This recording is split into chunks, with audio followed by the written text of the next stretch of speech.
Today we're looking at topic 10-8, independent probability. Our goal is to be able to calculate the probability of independent events.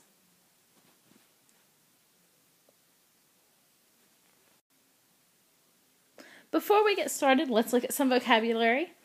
The first word we're looking at is composite event. A composite event is two or more simple events happening. For example, rolling a die and flipping a coin.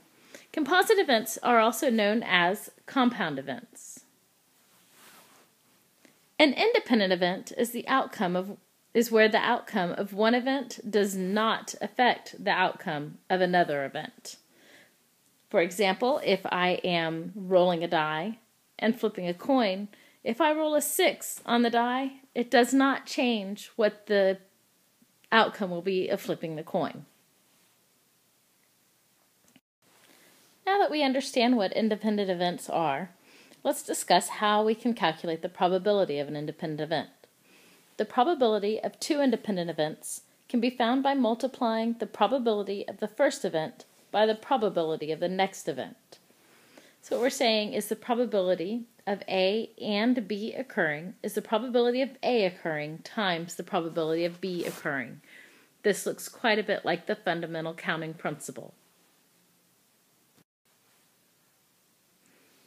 For example, this flip book here will allow you to create a character using one of 4 heads, 4 bodies, and 4 feet. So the animals represented with the different pictures would be a gator, an astronaut, a duck, or a dog. So there are 3 possible events occurring: the head, the body, and the tail. 3 events, and they are all independent.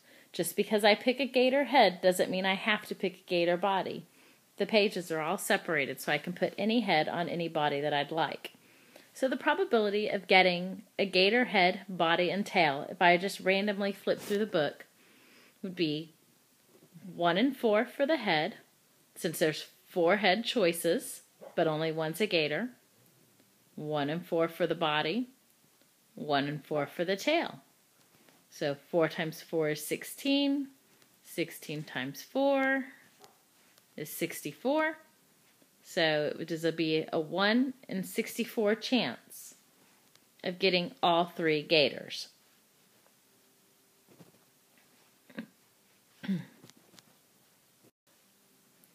What about getting the probability of a gator plus any other 2? Well, again, we're looking at the gator head, and then any other 2 for the body and the feet.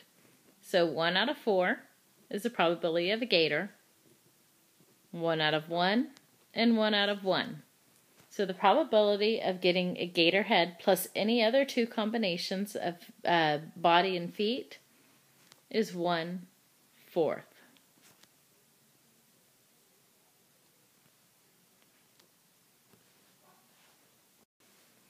So what about the probability of getting a gator? What about the probability of not getting a gator? Well, again, we have the head, the body, and the feet. Not a gator. Well, if 1 is a gator, then there's 3 options that would not be. So that's 3/4. And 3 out of 4, and 3 out of 4, which is equal to 3 times 3 is 9 times 3 is 27 out of 64. So it is a 27 in 64 chance. And oddly enough, that fraction is simplified. So you'll have 27 out of 64 chance of not getting a gator.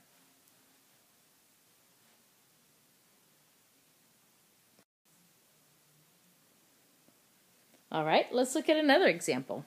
So here we have a spinner, and it's an activity spinner. You spin the spinner, and it gives you an activity to do. So what is the probability of spinning the spinner twice and landing on pig each time? So this is spin 1, this is spin 2. our total possibilities, we have 1, 2, 3, 4, 5, 6, 7, 8 total possibilities. There's 8 activities. And 1 tells you to do something with a pig, to roll like a pig. And if you spin it a second time, again, you have a 1 in 8 chance of getting roll like a pig. So the probability of getting roll like a pig twice is 1 in 64.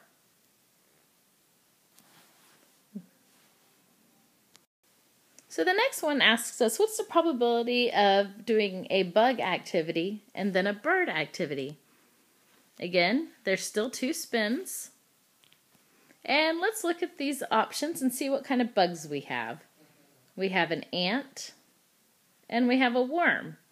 So we have 2 bugs out of 8. And then the second is birds. Well, a peacock is a bird and an ostrich is a bird. So again, that is 2 out of 8. And we're going to multiply. We can simplify these fractions before we multiply to make the math a little bit easier. 2/8 is 1/4 and 1/4. And that gives us a probability 1 in 16 of having to act out a bug and act out a bird.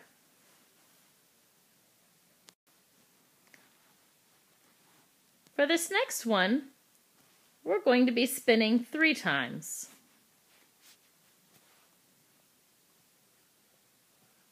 The first time, it's the probability of landing on a mammal. Well, let's see, a monkey's a mammal, a pig is a mammal, and a kangaroo is a mammal.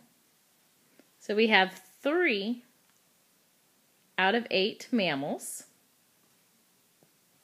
Change the color. Then birds, we said peacock and the ostrich. So that's 2/8, which simplifies to 1/4. 1 out of 4 are birds. And then our mammals, again, were 3 and 8. 3 out of 8. So we multiply across. 3 times 1 times 3 equals 9. And 8 times 4 times 8 is 254. And I got another strange bird fraction that happens to be simplified all the way down already. So there's 9 chances out of 254 that I'll land on a mammal, then a bird, then a mammal.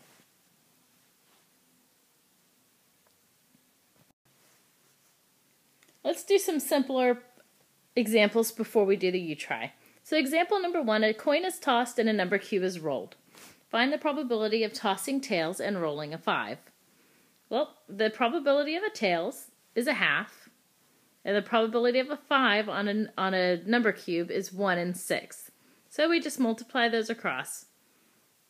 1/2 times 1/6 equals 1/12.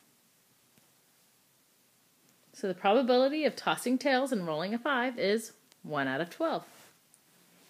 So we have a bag of marbles, and it contains 7 blue, 3 green, and 3 red marbles. If Agnes randomly draws 2 marbles from the bag and replaces the first marble before drawing the second, what's the probability of drawing a green, then drawing a blue? Well, there are 3 green marbles out of 13, and then a blue. There are 7 blue marbles out of 13,